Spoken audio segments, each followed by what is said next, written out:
Have you noticed how we tend to look for experiences we think will make us feel more alive?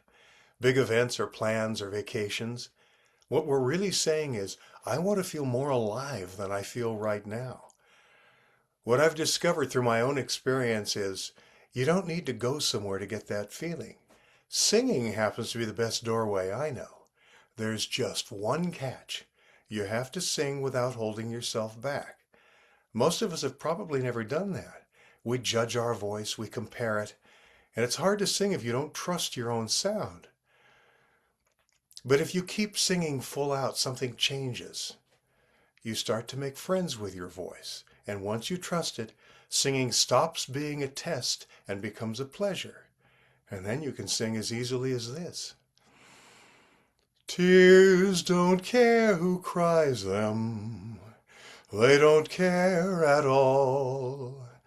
Anytime a heart starts breaking, they just fall and fall. Rich man, poor man, beggar, tears can fill each eye. Tears don't care who cries them. You just cry, cry, cry. Once my love and dreams were in your keeping.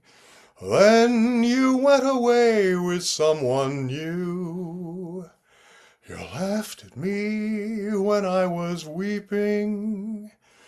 What happened to me is happening to you. Tears don't care who cries them, but my eyes are dry.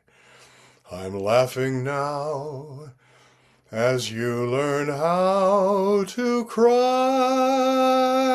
cry, cry.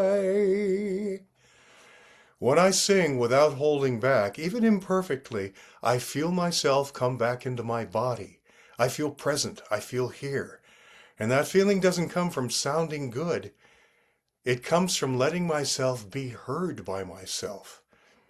Maybe that's what aliveness really is. Not doing something extraordinary, but letting what's already alive in us move, breathe, and make sound. And once you've had that experience, you realize it's something you can always return to.